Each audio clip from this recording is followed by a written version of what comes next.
Ooh, I have a shocking one today. It's an Indian couple who live in India, but the husband is fed up with the way that his wife is treating their kid. Their son is 6 years old, and the mom wants him to be literally in every single activity possible. He wakes up at 7 a.m., she forces him to study until he leaves for school, and then afterward, he has 3 different extracurriculars, and the dad's saying, you know what, he's only 6, maybe he needs some time to be a kid, hang out with some friends from the neighborhood. He doesn't need to be going to piano lessons, then straight to a AI booting course. It doesn't make any sense, he's only 6. So the husband says if she doesn't change, he's going to leave her. The problem is, divorce in India is a sticky situation, and OP is trying to avoid it at all costs, but you know what? I don't think he can. I think my wife is destroying our son's childhood and my mental health, but she acts like I'm the problem. I'm Rayan, 38 male married to Mai, 35 female for 8 years. We have a 6-year-old son named Neil. On paper, we probably look like the perfect middle-class Indian family. I work remotely for a nice startup company, and Maya manages the household. Neil goes to a good school, but behind closed doors, I feel like I'm drowning, and I don't know how much longer I can keep my head above water. Let me start with Neil's schedule, because that's where this whole mess began. My son, he wakes up at 5:30 a.m. every single day. Not because he wants to, I mean, what 6-year-old wants to wake up before the sun? But because Maya insists that he needs to maximize his potential. By 6 a.m., he's doing worksheets, math problems, English comprehension, Hindi writing practice, and then it's just rushed breakfast before school starts at 7:30. School runs until 2:30 p.m., but that's just the beginning. Maya enrolled him in after-school tuitions from 3:30 to 5:30, then homework until 7. Dinners at 7:30 and more revisions until 8:30 at night, and if he's lucky, he gets 30 minutes to himself before bed at 9. That's over 9 hours of structured academic work for a child who should be playing with toys and watching cartoons. I tried talking to Maya about this when it first started escalating. I told her Neil was exhausted, that he started having nightmares, and that he would cry when I dropped him off at, his tuition. Her response was, "You're too soft on him. This is how successful people are made. Do you want him to end up mediocre?" Mediocre? Like having a child is mediocre. The thing is, I'm already battling my own demons. I was diagnosed with anxiety and depression 2 years ago after a particularly brutal work period that nearly broke me. My doctor recommended medication therapy and finding a hobby to help manage stress. That's when I started learning piano, something I'd always wanted to do but never had the time for. It became my lifeline, those 30 minutes every evening where I could just breathe. When Neil showed interest in the piano, I was thrilled. Finally, something we could share that was not about grades or performance. We started taking lessons together twice a week. For the first time in months, I saw my son genuinely smile. He would laugh and laugh and laugh when he hit the wrong notes and get excited when he learned a new song. It was beautiful. Then Maya found out the Music Academy also offered accelerated theory course and grade examination. Suddenly, piano wasn't about joy anymore. It was another box to tick, another achievement to chase, and she enrolled Neil in extra theory classes that conflicted with our regular lesson time. When I protested, she said I was wasting opportunities and being selfish by wanting to keep things casual. Here's where it gets worse. Because of the new schedule, I had to completely rearrange everything. The theory classes were across the city from the regular lessons, so now instead of 2 pleasant evenings a week, I was driving 6 times, dropping Neil off at theory, picking him up and rushing to practical lessons. Back again, all while trying to squeeze in my own practice time, and oh yeah, working a full-time job that pays for it. My mental health had started spiraling. The meditation app collected dust on my phone and mocked me every time I saw it, and my therapist kept asking why I looked more exhausted each session. I would lie in bed at night feeling my heart race, wondering how I became a chauffeur in my own life. Just taking my son between academic pressure points while my wife sat at home, planning the next enhancement to his schedule. One Saturday, it all came crashing down. Literally, I was making breakfast when the room started to spin. Next thing I knew, I was on the kitchen floor, Neil crying and shaking me. The doctor at the hospital was blunt. Exhaustion, stress, your body shutting down because you won't slow it down. Maya's reaction when she arrived at the hospital. But what about Neil's robotics workshop this afternoon? I kid you not, I'm lying in a hospital bed with an IV drip and she's worried about missing a robotics workshop for a 6-year-old. That was my breaking point. When we got home, I told her I was pausing the piano lessons. Not forever, just until I could get my health back on track. I explained that between work, driving Neil everywhere, managing the house because, yes, despite her being a homemaker, I still do most of the cooking and cleaning. And trying to stay sane, something had to give. Her response, it still echoes in my mind. You already paid for the month. Finish what you started. I didn't force you to take up piano. That was your choice. My choice. As if anything in this household feels like my choice anymore. So here's the thing that really gets me. I pay for everything. Every single bill, every tuition fee, every expense comes from my salary. Maya has not worked since Neil was born, which was a mutual decision initially. But now she acts like the CEO of Neil's life while I'm just the ATM and driver. When I pointed this out calmly, I swear she gave me the silent treatment for 3 days. 3 days? She would walk past me like I didn't exist, serve dinner for herself and Neil, leaving me to fend for myself, sleep on the extreme edge of the bed like I had some sort of contagious virus, all because I dared to suggest that maybe, just maybe, our 6-year-old son did not need to be grinding 9 hours a day like a CEO. The silence broke only when Neil asked why Mama wasn't talking to Papa. She smiled, that fake smile that does not reach her eyes, and said, well, Papa made some choices that hurt our family. Hurt our family?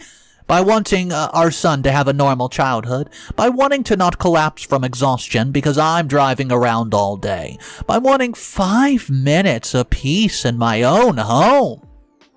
I started journaling my therapist's advice and reading back through my entries like watching a horror movie in slow motion. The patterns were there. Every time I expressed a need, it was dismissed as weakness. Every boundary I try to set is bulldozed with guilt. Every concerned look about Neil is reframed as me being a bad father. Every moment of joy or relaxation is turned into an opportunity for improvement. I've started wondering if this is what emotional abuse looks like. Not the screaming, dramatic kind you see in the movies, but the slow, quiet kind that makes you question your own reality.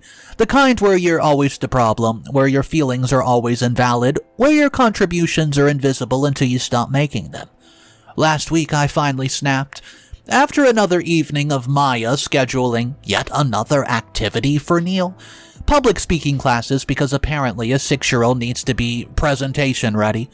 I put my foot down. I told her, Neil needs at least 2 hours of unstructured play time daily.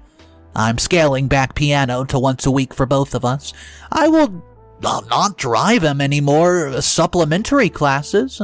Weekends are for family time, not workshops. Guys, she laughed.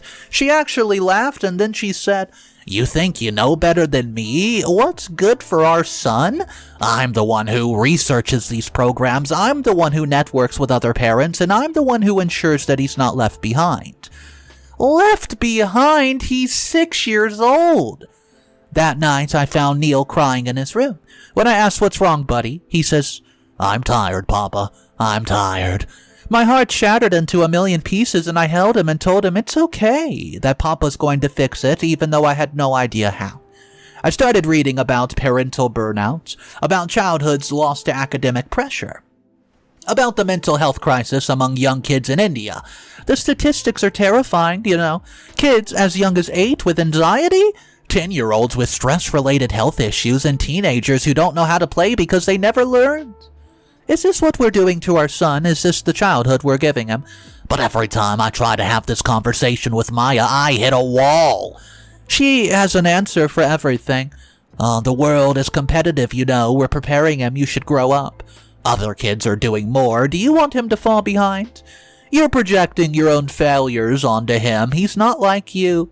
This is how successful families operate. Wake up. The last one stings because I know that she thinks that I'm a failure. She's never said it outright, but I can feel it in every single interaction. The way she dismisses my job. Oh, it's just a startup. My salary. Oh, you could do better. My parenting. You're too soft. My mental health. Everyone has stress. Stop being a baby. I've started documenting everything in my journal. It's the only free time I have to myself these days.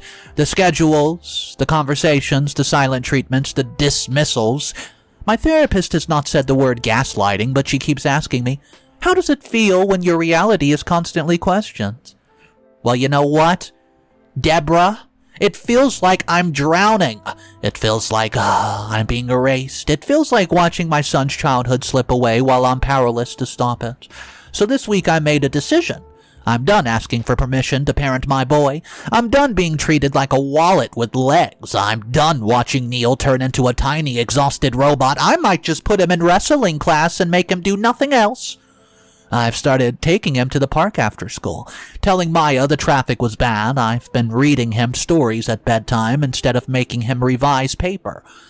I've been letting him be a kid, even if it's just for stolen moments, and Maya noticed, of course. She says I'm undermining her. You're confusing him with mixed messages, man. Well, maybe I am, but, you know, when I see my boy laugh at the park when he hugs me and says, "Thank you, Papa," for no reason except seeing a butterfly go by, when he falls asleep with a smile instead of stress lines on his tiny little forehead, I know I'm doing something right. I don't know where this goes from here.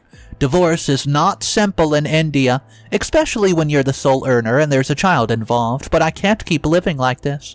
I can't keep watching my son's spark just dim. I can't keep pretending this is normal. Am I crazy? Am I the a-hole for wanting my 6-year-old to have a childhood? For wanting to not collapse from exhaustion? For thinking that maybe, just maybe, there's more to life than achievement charts and progress reports? Because right now, sitting in my son's room, watching him sleep, listening to his peaceful breathing, I feel like I'm the only sane person in this home.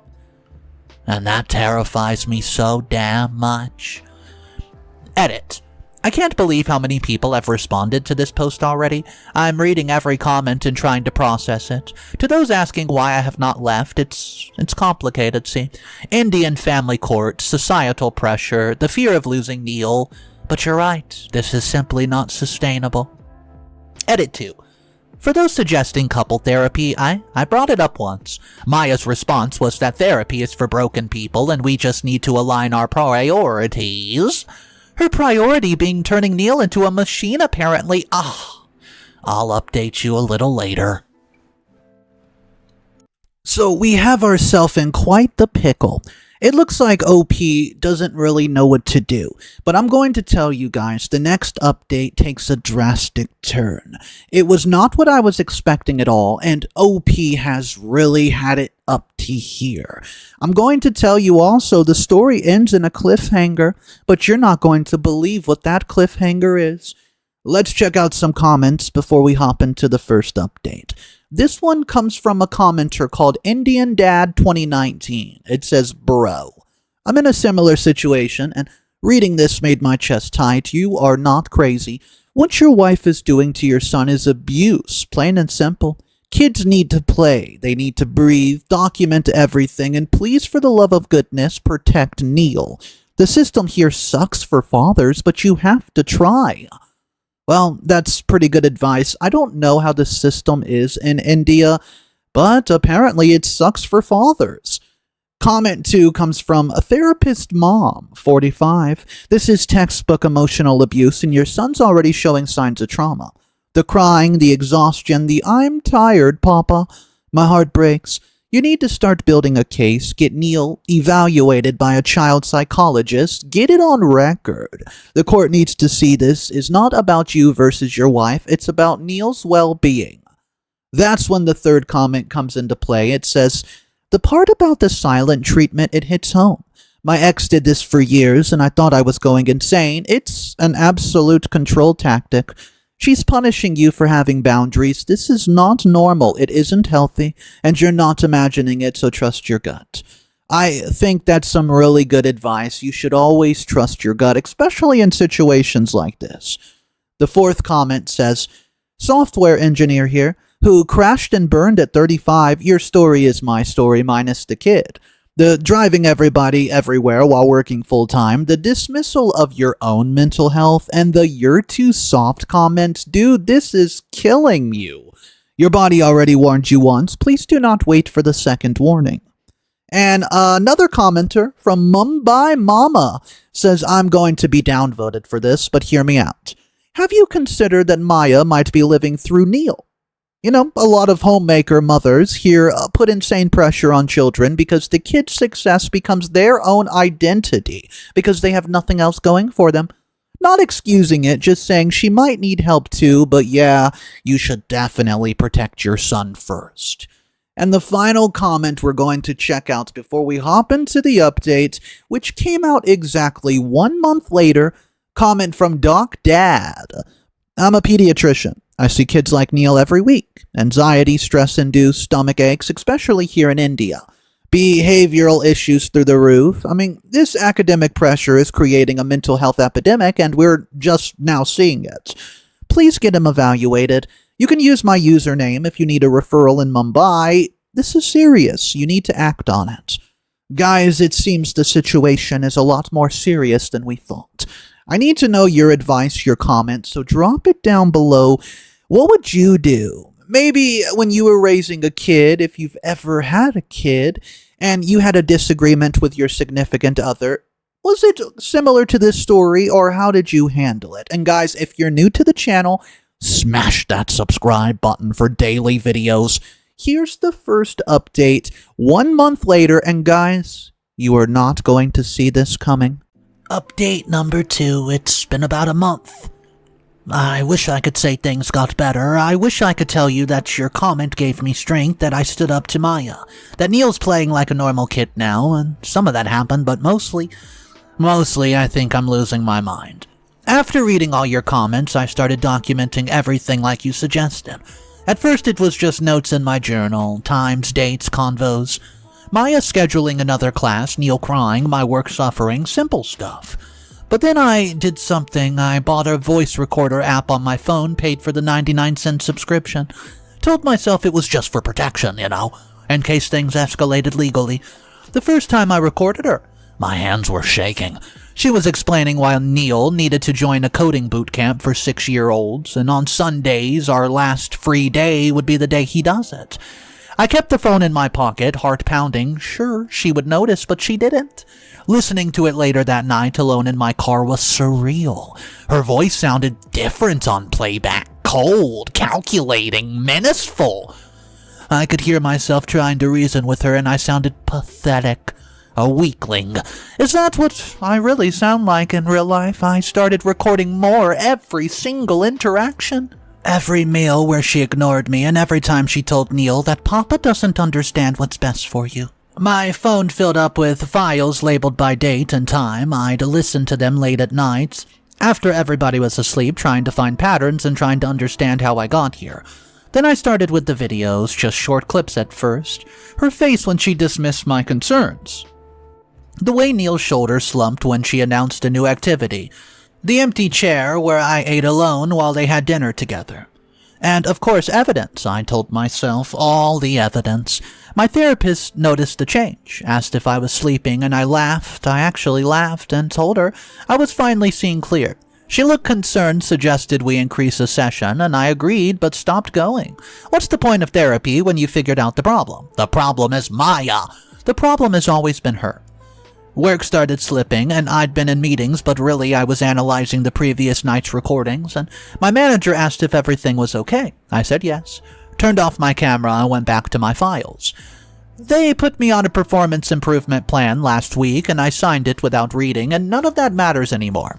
The piano lessons became complicated. Some days I would take Neil, and we would sit in the car outside the academy for the entire hour just talking. Other times, I would drop him off and drive circles around the neighborhood, recording voice notes about the psychological warfare happening in my own home. And once I forgot to pick him up. The academy called Maya. That was a bad night.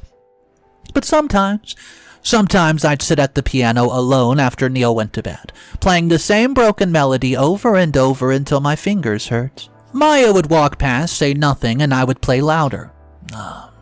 The sad one, the song was on repeat for hours.